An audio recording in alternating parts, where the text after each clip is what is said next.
Assalamualaikum warahmatullahi wabarakatuh. Sebelum kita memulai agenda pada hari ini, marilah kita membaca basmalah bersama-sama. Halo teman-teman, bagaimana nih kabarnya? Semoga teman-teman sehat selalu ya. Gimana nih kuliahnya teman-teman? Udah mulai masuk minggu keempat kan ya berarti? Pasti teman-teman sudah banyak mendapatkan tugas-tugas baru, mulai dari praktikum dan juga tugas mata kuliah. Tetap semangat ya teman-teman. Semoga teman-teman sudah mulai bisa beradaptasi dengan sistem perkuliahan. Apalagi sekarang sistem perkuliahan ini dilakukan secara online kan. Mungkin pada awalnya akan terasa berat, tapi teman-teman bisa saling meringankan beban satu sama lain dengan selalu menjaga komunikasi yang baik. Nah, betul banget tuh Teh. Teman-teman juga bisa kok nanti kalau misalkan ingin bertanya-tanya mengenai perkuliahan kepada akang Teteh yang ada di farmasi.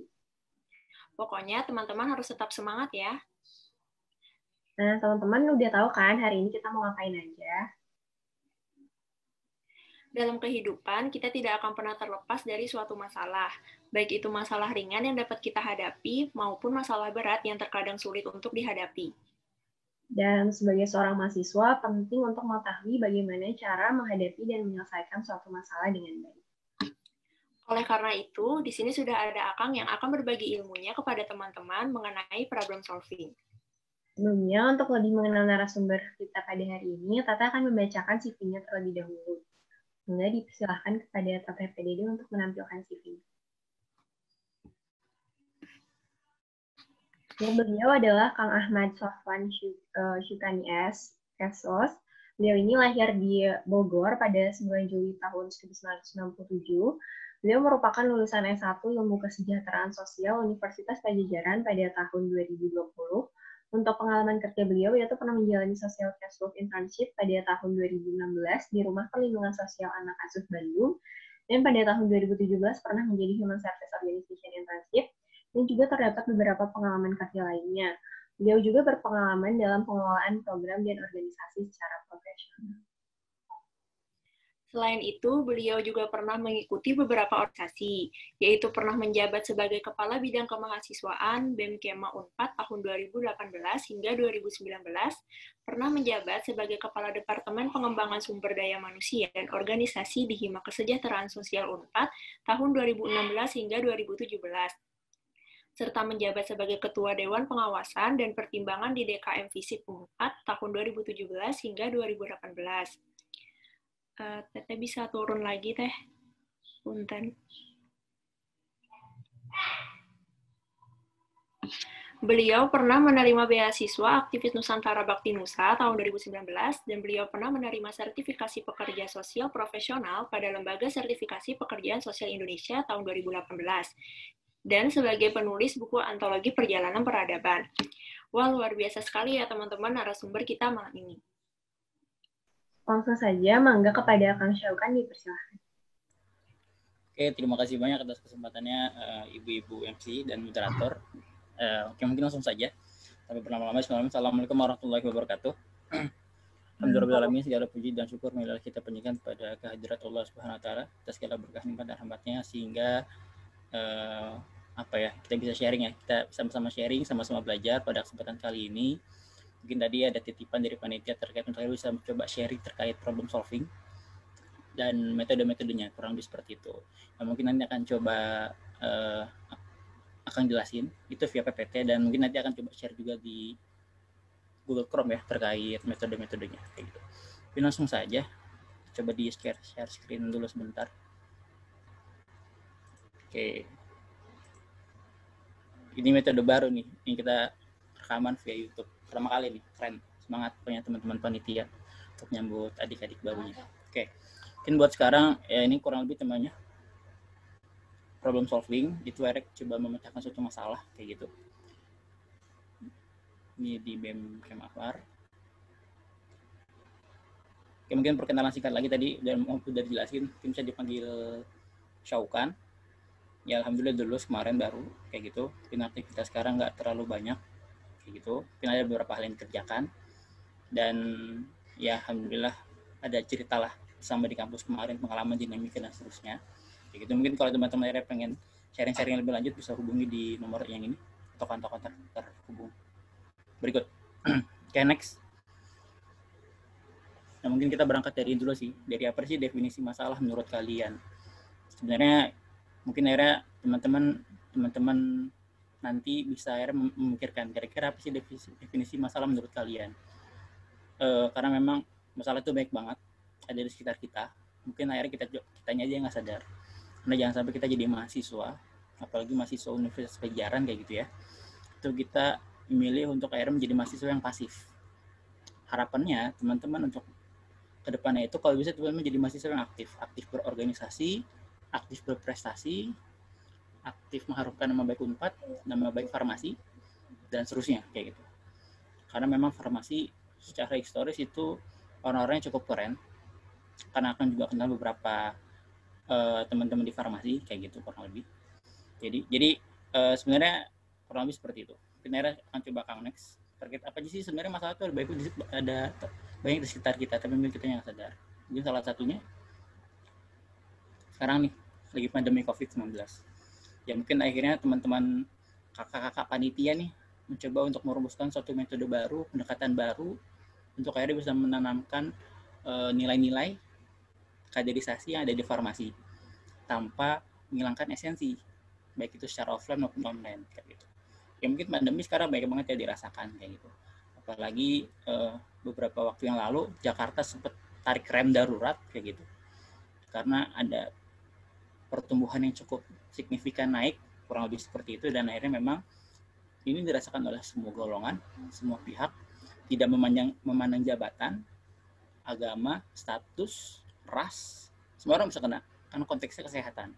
Dan kalau ngomongnya konteks kesehatan itu udah masing-masing individu kayak gitu. Dan ini menjadi masalah sebenarnya, karena ini bencana kesehatan, bukan kesehatan sih, yang kurang lebih seperti itulah. Ini pandemi nih, ini masalah juga nih. Kemudian kedua nih ada kebutuhan pangan. Kebutuhan pangan hari ini juga akhirnya cukup tinggi ya. Mungkin karena tadi ada pandemi, sekarang ya banyak banget teman-teman atau masyarakat kita yang di sekitar itu yang akhirnya sulit mencari makan. Yang bahkan nyari sesuap nasi gampang. Mungkin teman-teman sekarang masih numpang sama orang tua. Ya alhamdulillah masih punya orang tua kayak gitu ya. Yang akhirnya memang masih bisa untuk memenuhi kebutuhan sehari-hari, yaitu primernya, khususnya primer ya. Karena hari ini banyak banget orang-orang di PHK, terus ekonomi menurun dan seterusnya. Ya, tapi dilema sih, itu jadi salah satu dampak sebenarnya, salah satu dampak kesehatan yang sedang terjadi pada saat ini kayak gitu. Jadi banyak banget ini masalah di sekitar kita nih. Kelaparan pun juga akhirnya masih banyak di daerah-daerah terpencil yang mungkin kita nggak pernah tahu di sana kayak gitu. Jangankan ke mana dulu, ke desa terpencil dulu atau daerah tertinggal, mungkin tangga teman-teman bisa jadi ada bingungan besok makan apa. Ya itulah, kita harus akhirnya memunculkan kepekaan, empati kita kepada masyarakat sekitar kayak gitu. Terus kekeringan, ini masalah kekeringan juga akhirnya menjadi masalah yang penting sebenarnya. Banyak banget daerah-daerah yang kekeringan, jarang hujan dan seterusnya gitu, sehingga akhirnya sulit untuk memenuhi kebutuhan sehari-harinya dalam air, itu air untuk minum, air untuk mandi dan seterusnya kayak gitu. Ya alhamdulillah mungkin sekarang masuk pancaroba nih. Mungkin karena Indonesia cuma ada 2 musim, kemarau dan hujan, ya mungkin nanti bencananya beda lagi, bukan kekeringan tapi banjir. Nah, jangan sampai akhirnya masalah-masalah itu tidak teman-teman tanggulangi, atau itu sebenarnya bisa dimitigasi sih sebenarnya. Karena gimana teman-teman nanti bisa melakukannya ketika bencana tersebut tuh hadir gitu. Masalah-masalah. Dan masalah selanjutnya pengungsi. Kebetulan Kang sempat ngikutin beberapa isu kemanusiaan, salah satunya tuh pengungsi.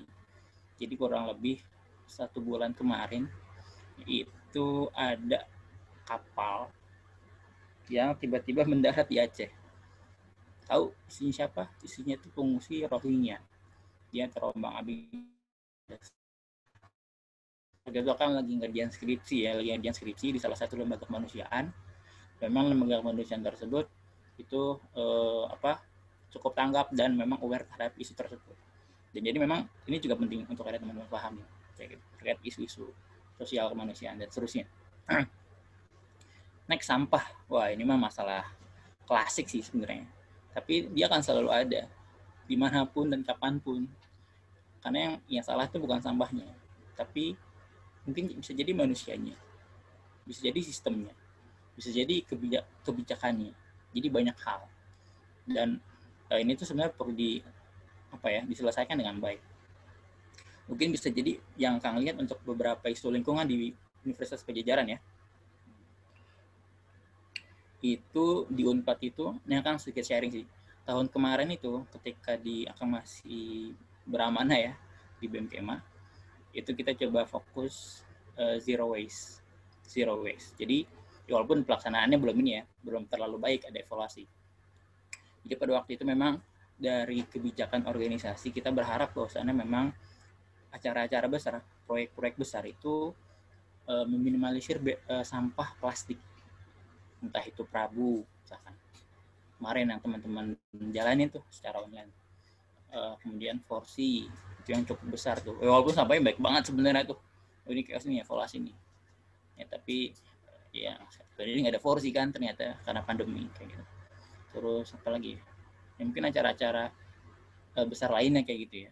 Jadi ini penting banget harus teman-teman selesaikan, nggak cuma di kampus tapi mungkin di lingkungan teman-teman bisa jadi ada, karena permasalahan sampah itu harus dilihat nggak cuma dari hilirnya tapi dari hulunya dari mana, dari dapur masing-masing kita, dari rumah kayak gitu.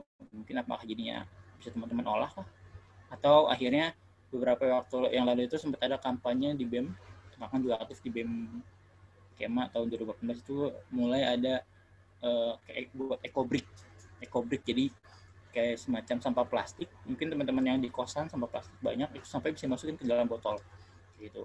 Jadi biarnya itu tuh mengurangi volume dari sampah plastik sama kayak gitu. Sampah ya, sampah. Next, nih jalanan. Ya mungkin kadang kita nggak peka ya, kita nggak sadar. Mungkin kadang-kali kita kalau naik motor, naik mobil, jalan-jalan aja, nggak merhatiin sekitar. Padahal merhatiin sekitar tuh penting banget. Agar kita bisa tahu sebenarnya ada apa aja sih di kiri kanan kita, ada apa aja sih kondisi-kondisi yang mungkin mereka tuh nggak seberuntung kita, yang alhamdulillahnya mungkin bisa mengenyam pendidikan tinggi, kemudian nyaman belajarnya, dan kemudahan-kemudahan yang lainnya memang ya kita nggak pernah tahu kayak gitu. Nah cobalah akhirnya teman-teman bangun tuh kepekaan tersebut untuk akhirnya bisa melihat atau ngebantu orang-orang di sekitar kita. Selanjutnya di kemiskinan. Mungkin berangkat tadi ya, akan berangkat isu tentang pandemi, ya mungkin sekarang nggak kemiskinan bisa jadi naik. Ya naik ya, karena tadi banyak banget dampaknya, yaitu secara struktural dan seterusnya gitu, sistematis dan seterusnya gitu. Jadi baik banget pendapatannya berkurang, besok bingung makan apa, kayak gitu. Jadi mungkin karena kurang pendapatan, cash flow kan berpengaruh, cash flow keluarga, karena ya setiap hari kan orang butuh makan, harus ada pemasukan, harus ada input. Makanya sekarang banyak banget nih orang-orang yang mungkin sedang berebutan atau akhirnya coba muter otak lah ya, mungkin coba-coba bisnis. Ya mungkin kalau akan perhatiin sekarang tuh mulai banyak yang ternak lele, misalkan ternak lele, atau ada juga mulai ternak cupang, ada tuh ternak cupang. Jadi ya mungkin nggak tahu sih, mungkin memang kayak gitu sukanya si orang tersebut. Atau ada juga yang ternak jamur banyak, atau kangkung lagi banyak nih. Ya mungkin akhirnya orang juga butuh aktivitas untuk menghilangkan kejenuhan dari yang memang di rumah saja. Ini juga banyak banget nih kemiskinan. Belajar online. Ini kita nih sekarang semua online, rapat online, terus proses kaderisasi sekarang juga online kayak gitu. Terus kegiatan belajar mengajar juga online, semuanya online kayak gitu. Ya mungkin nanti masalah juga banyak kan, kayak kuota habis misalnya, kuotanya habis, baterai habis misalkan kayak gitu. Terus apalagi ya, capek, mungkin nggak tahu sih, aku ngerasa mungkin jadi kayak lebih capek, ya nggak sih, lebih capek banget gitu untuk akhirnya sering banget depan laptop bahkan bisa jadi seharian kayak gitu. Jadi banyak banget nih dampak-dampaknya. Mungkin jadi teman-teman juga jenuh, capek dan seterusnya. Nah, ini juga nih ada lagi kemajuan di sektor pedesaan. Nah, ini juga akhirnya kan di awal pandemi juga sempat bingung nih teman-teman yang ada di desa untuk akhirnya bagaimana bisa mendistribusikan sayur-sayur ke daerah perkotaan. Karena ini juga penting banget karena akan terganggu alur proses transfer logistik. Ini juga penting banget nih. Karena di sana juga ada apa ya? Ya sebenarnya kota dan desa itu saling membutuhkan satu sama lain sebenarnya. Dan ini sebenarnya terjadi karena akan dapat ceritanya langsung itu dari teman akang yang di Lembang kayak gitu ya. Nah kan di Lembang kan terkenal dengan sayur-sayuran tuh banyak banget ya kan sektor pertanian, perkebunan dan seterusnya. Ini terjadi juga masalah di sana. Untuk akhirnya ini bingung nih banyak akhirnya tanaman-tanaman atau buah-buahan, sayur-sayuran tuh yang akhirnya nggak bisa kejual atau mungkin jualnya murah banget atau mungkin nggak kejual sama sekali kayak gitu. Nggak ada yang beli karena ada pembeli kan. Nggak ada pembeli, nggak ada pemasukan, jadi semuanya chaos untuk masalah ekonomi dan seterusnya. Itu hal lain ya kan cuma perspektif kayak gitu. Tapi memang yang penting adalah kita bisa stabil sih untuk akhirnya bisa menjaga kesehatan kita, terus juga mencoba memang harus berpikir lebih sih, dikuras sedikit banyak dikuras pikiran kita, akal kita, otak kita nih bekerja lebih keras bagaimana akhirnya bisa memaksimalkan segala potensi yang ada pada hari ini kayak gitu. Ini juga nih bencana alam. Karena mulai musim pancaroba. Biasanya itu kalau musim hujan itu bencana mulai banyak kayak badai, terus banjir kayak gitu ya. Ini akan juga lagi ngikutin isu nih, kemarin ada salah satu dosen UGM itu yang beliau bilang bahwasannya ada temuan kalau dalam beberapa hari ke depan itu akan ada bencana gempa dan menimbulkan tsunami 20 meter di sepanjang pesisir Pulau Jawa. Oh, itu jadi diskursus yang seru tuh bagi teman-teman yang akhirnya punya ketertarikan di isu manajemen disaster ya. Kayak gitu.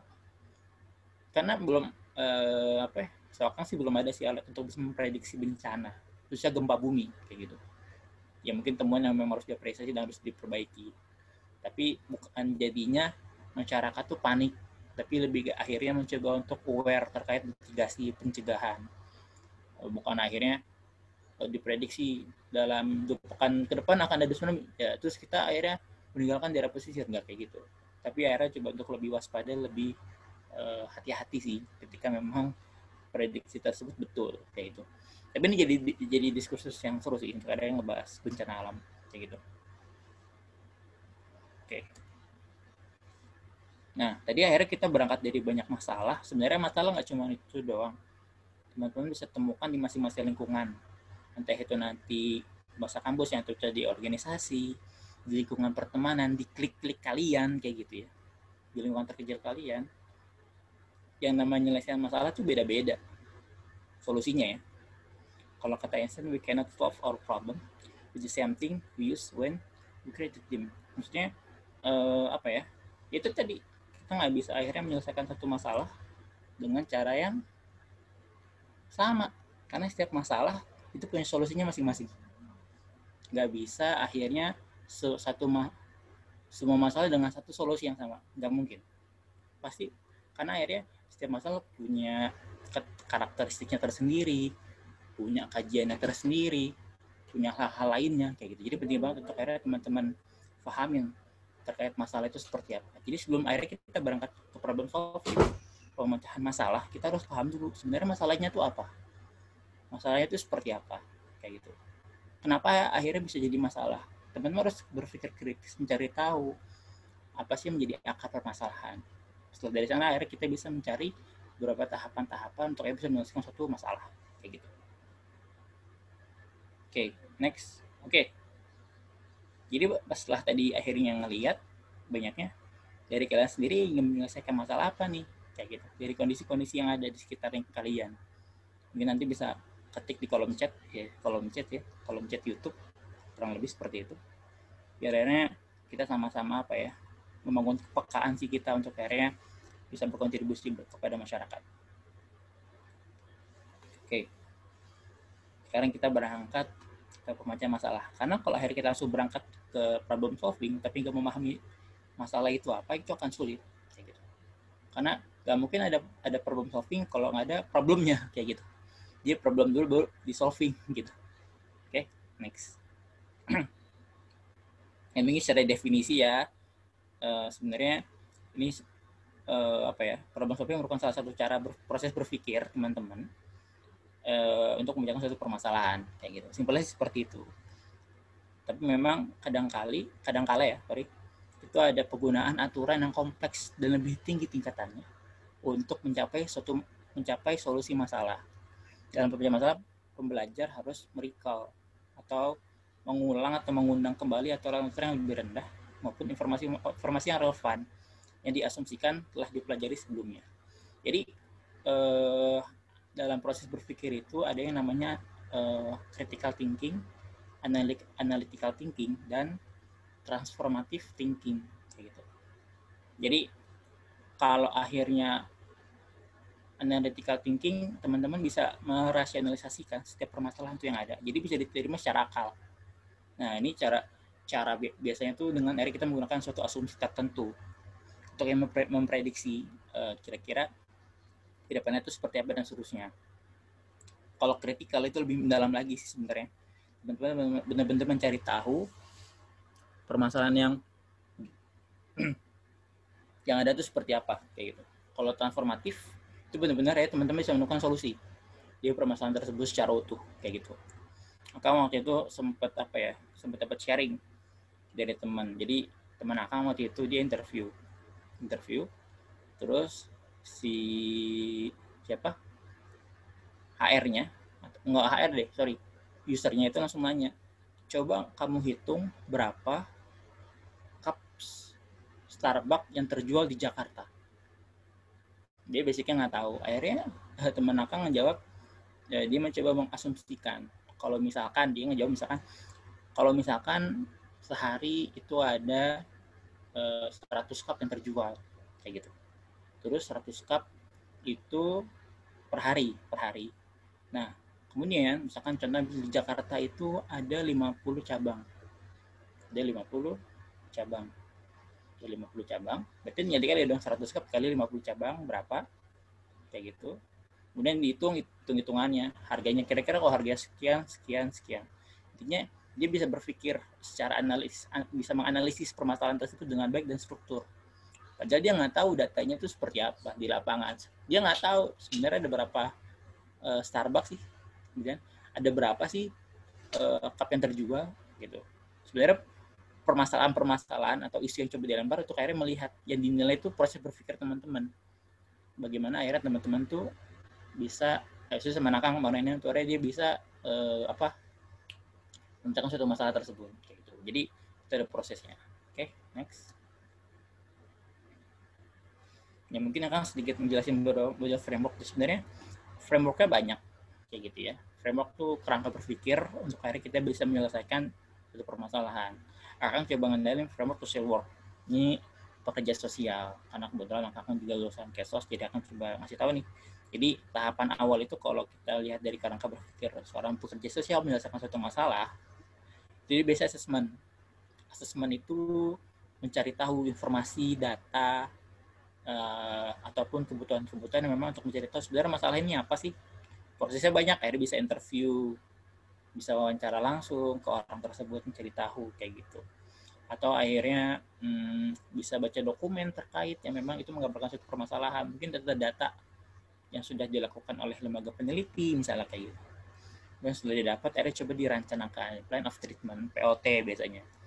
Plan of treatment dirancang tuh kira-kira rancangan programnya seperti apa untuk akhirnya bisa menyelesaikan masalah tersebut karena berangkat dari assessment. Baik itu di treatment itu di intervensi kayak gitu ya. Kemudian determination, yaitu akhirnya karena udah selesai di proses treatmentnya diputuskan tuh hubungannya dan dievaluasi.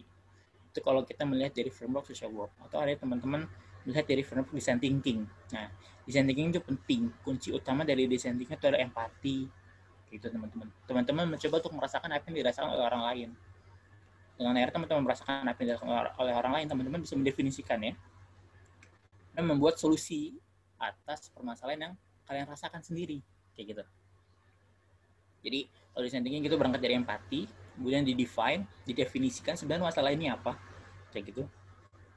Nah, proses brainstorming, proses diskusi, biasanya sih menyebutnya itu proses ideasi.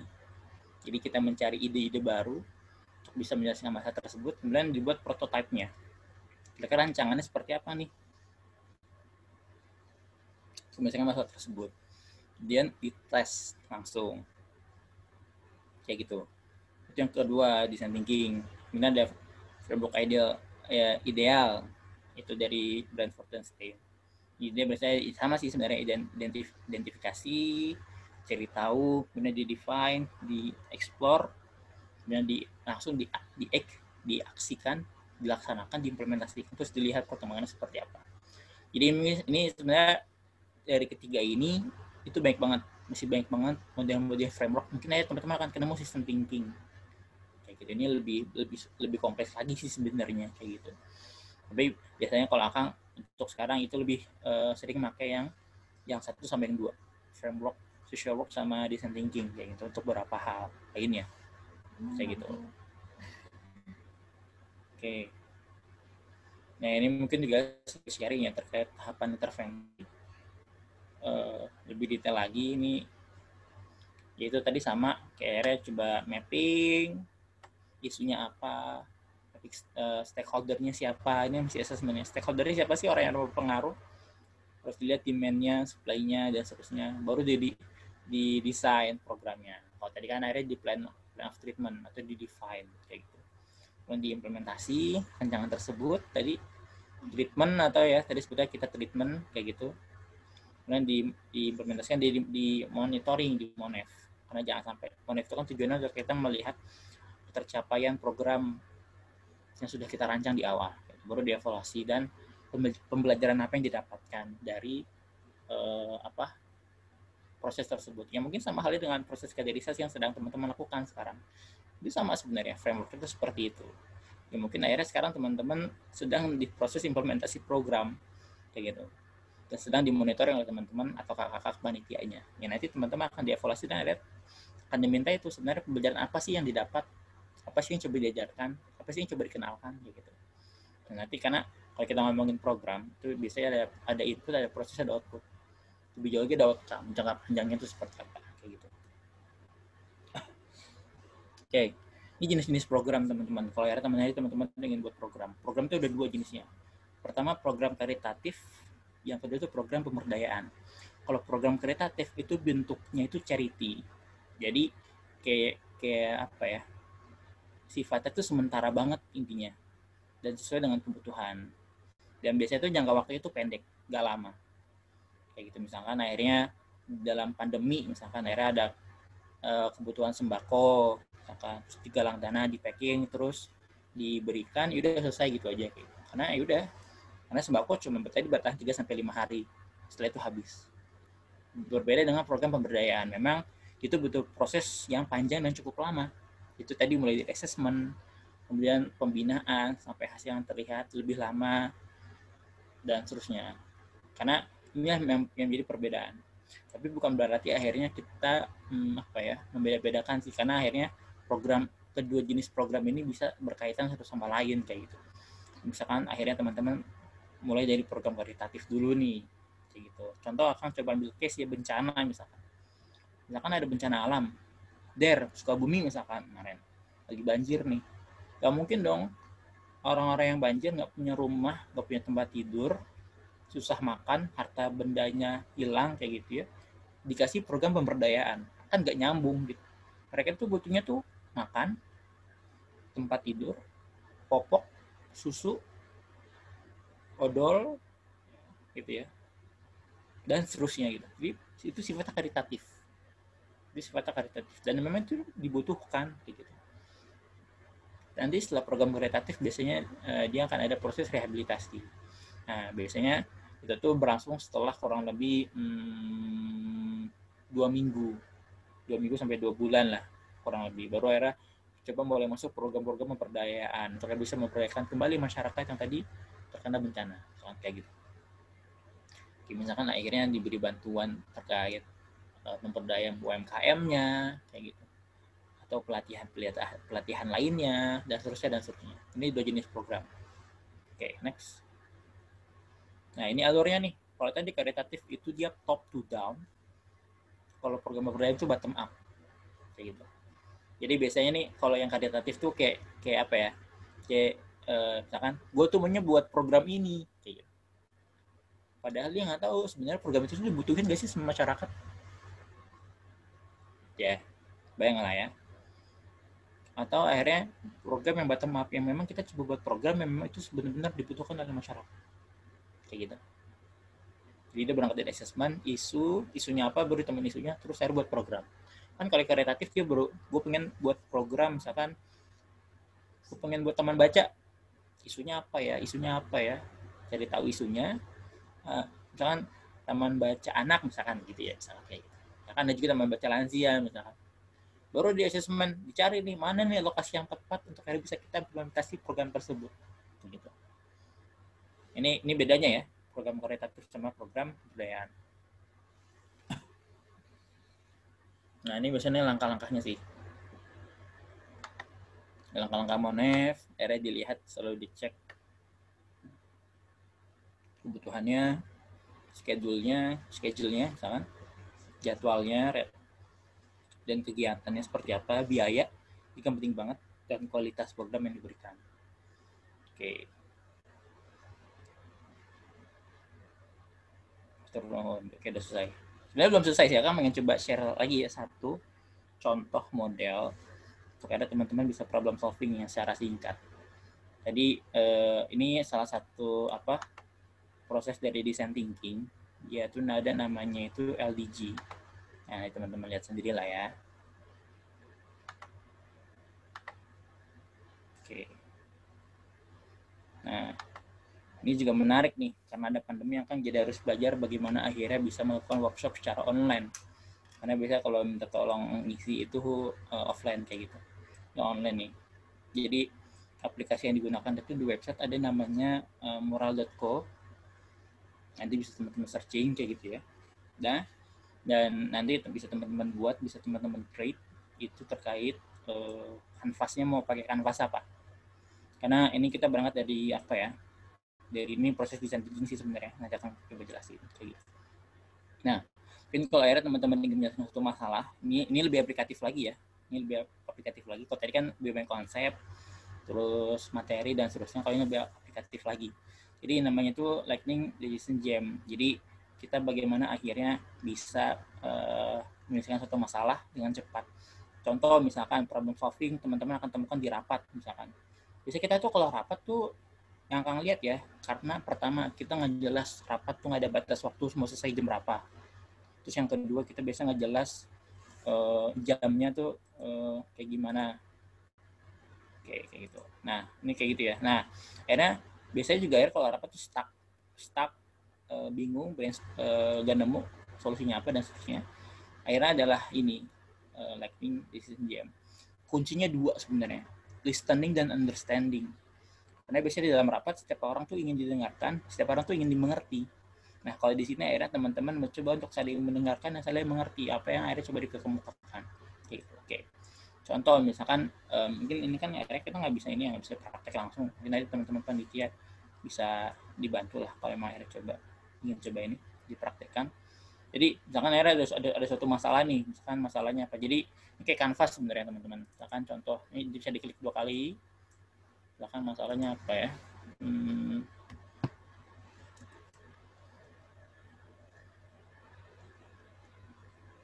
Apa masalahnya? Bingung nih. Misalkan masalah dan kemiskinan nih.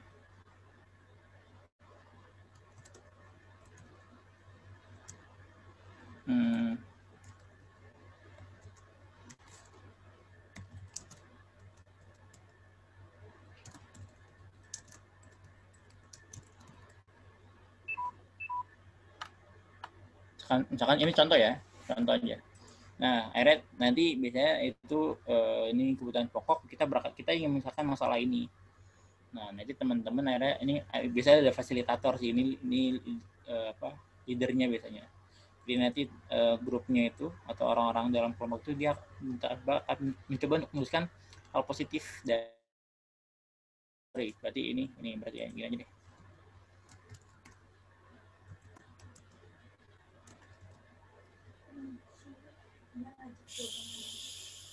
Istri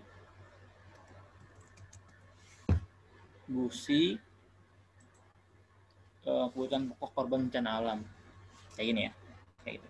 Jadi ini teman-teman bisa nulisin positifnya kayak gimana, berangkat dari situ nanti bisa teman-teman tulis lagi yang negatifnya mungkin nggak kebayang lah ya negatifnya seperti apa di sini kayak gitu. Nanti bisa akan ada banyak posit.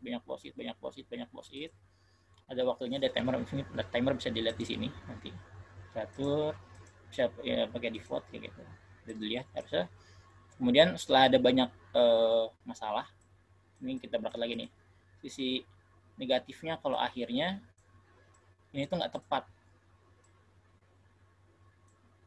dan cepat distribusi kebutuhan pokok misalkan. Ada tuh masalahnya apa dan seterusnya, terus akhirnya teman-teman bisa di vote nanti. Di vote harus ditemukan masalah yang penting itu yang apa yang harus diselesaikan. Jadi nanti ada prioritas, nanti biasanya ini kita di vote, start voting misalkan, ini bisa dipilih nih mau per orang tuh milihnya berapa. Gitu. Oke, dari situ ketemulah misalkan akhirnya ada satu satu masalah paling prioritas yang harus coba diselesaikan. Baru dipindahin lagi ke sini. Kan ke sini nih. Ke reframe problem as challenge. Jadi prioritas yang paling tinggi itu di para teman-teman para pricing, kayak di how might we, kayak misalkan sebaiknya itu bagaimana ya untuk menyelesaikan masalah tersebut. Ini prosesnya di challenge kayak gitu, diubah di para prase kalimatnya seperti apa, baru dipindahin lagi tuh tadi hasil dari situ ke sini. Nah baru dari sini namanya proses ideasi. Proses kita masuk ke ideasi. Kalau di sini kita masih define nih, ini proses define. Kalau ini proses empati, ini proses define. Yang nomor 5 nih define. Ini mulai ideasi. Kita mencoba mengideasi, mencari solusi yang terbaik yang apa. Kemudian default ya. Habis default baru diatur lagi prioritasnya mana nih, solusi yang paling tepat untuk menyelesaikan masalah tersebut. Default, kemudian habis default itu dimediain ke sini. Jadi contoh misalkan hasil dari sini apa nih? Apa misalkan nanti hasilnya kayak gimana? Udah teman-teman dapat nih misalkan apanya apa prioritasnya seperti apa. Terus teman-teman pindahin nanti yang ini tuh ke sini. Semuanya ya. Nanti bisa ada banyak tuh solusinya. Bisa dari defaulting, pindahin. Terus teman-teman ukur deh. Ini cara ngukur ya. Cara ngukurnya itu cuma 2, impact sama effort. Jadi teman-teman cari yang mana solusi yang impact-nya itu paling besar dan membutuhkan effort paling kecil. Jadi nggak perlu capek-capek banget. Nah, kalau memang akhirnya hasil diskusinya itu impact-nya besar tapi ininya kecil, effortnya kecil, teman-teman taruh di sini. Dan itu harus segera dieksekusi, do now. Kayak gitu. Tapi kalau akhirnya dampaknya besar tapi butuh effort yang tinggi, yang cukup ini mungkin nanti bisa di make this project, mungkin nanti bisa dilaksanakan nanti. Ini bisa dirancangkan program baru nih, kayak gitu. Atau akhirnya solusi yang ditemukan itu impact-nya kecil, effort-nya kecil. Mungkin ini bisa jadi tugas sih yang bisa dikerjakan juga.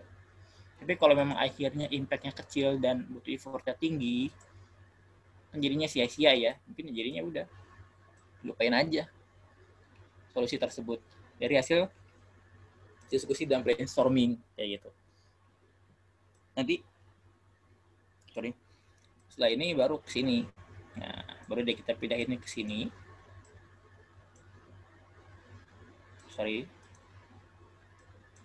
Baru deh solusinya apa nih? Tadi hasilnya kita coba pindahinnya tuh yang di sini ya, dari do now dulu. Prioritasnya yang di sini. kemudian yang di sini, baru yang ini. Forget it for now, usah langsung dikerjain, capek, buang-buang tenaga doang. Dan di sini, misalkan kayak gini ya, kan, misalkan apa? Baru teman-teman buat step-stepnya. Ini lebih ke action plan sih. Jadi setelah merancang hal tersebut, teman-teman tulis step-stepnya itu seperti apa untuk akhirnya bisa mencapai solusi tersebut. Gitu. Jadi penting juga teman-teman untuk akhirnya dalam pemecahan suatu masalah itu melihat prioritas. Mana yang harus segera diselesaikan terlebih dahulu. Nah, ini namanya udah proses prototype. Ini kita buat prototype. Nanti di testing yaitu dilaksanakan. Nanti terus berulang. Dari testing mungkin dari empati lagi. Terus ngedefine lagi. Terus ideasi lagi kayak gitu. Jadi penting banget. Ini mungkin hal yang baru ya teman-teman. Karena menurut Akang anak Unpad kadang butuh referensi, dan Akang coba menawarkan referensi gitu. Jadi kita bisa ini beginner banget ya, ini untuk pemula banget sebenarnya gitu. Jadi teman-teman dalam waktu 1 jam itu bisa menemukan beberapa solusi atau pemecahan masalah yang cukup simpel dan bisa dipertanggungjawabkan. Dan itu juga hasil dari diskusi, brainstorming teman-teman bareng-bareng kayak gitu. Jadi kita coba mengefektifkan waktu dan ya keren lah pokoknya ini metode ini gitu. Oke, mungkin itu aja kali ya kalau dari Akang sebenarnya sharing-sharingnya terkait problem solving berangkat dari tadi. Mungkin akhirnya ya ini bisa ada sesi tersendiri sih, tapi kurang lebih Akang coba gambarin ini ya, ini bisa banget teman-teman pakai nanti karena cukup aplikatif. Dan idealnya lagi-lagi mungkin terakhir idealnya itu dilaksanakan 2-8 orang, ya 10 lah maksimal. Nggak efektif kalau dipakai 15 atau 20 orang, nggak efektif. Mungkin bisa dipecah di dalam 2 grup kayak gitu.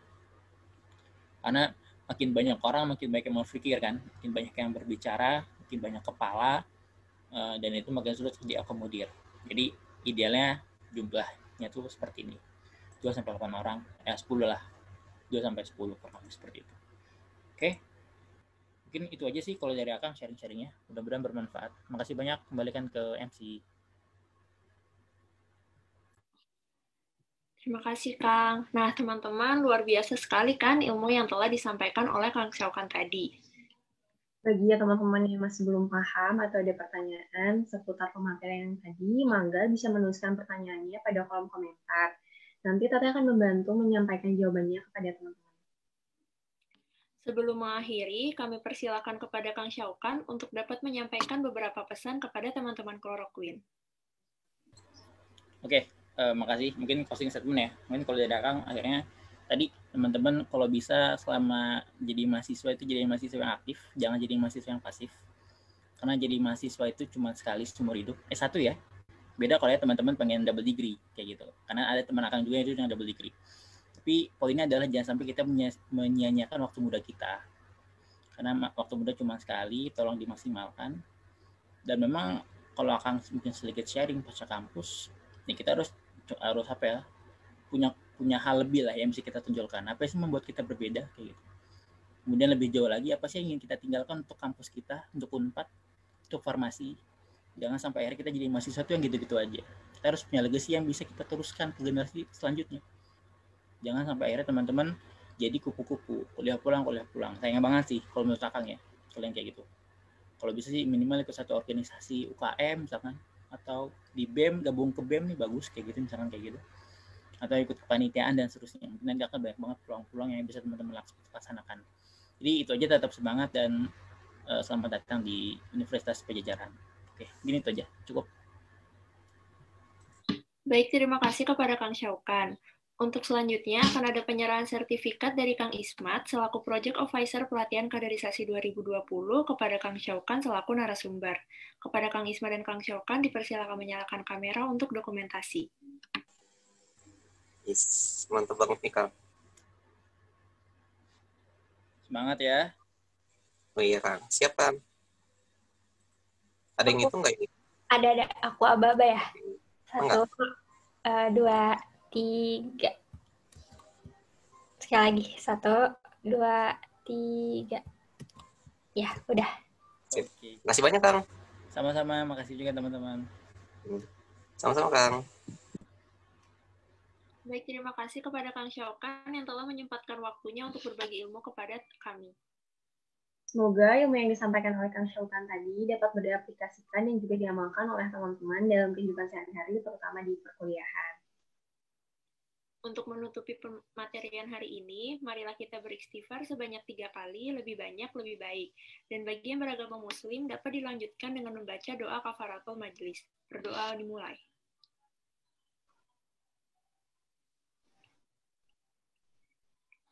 Berdoa tidak pernah selesai. Gembok tidak pernah dibuat tanpa kunci. Demikian pula, Tuhan tidak pernah mengizinkan masalah tanpa adanya solusi. Tetap usaha, berdoa, dan sabar menanti. Jalan keluar itu pasti akan datang. Terima kasih teman-teman. Sampai jumpa di kegiatan pelatihan kaderisasi di hari Sabtu. Saya Rara. Saya Nui. Wassalamualaikum warahmatullahi wabarakatuh.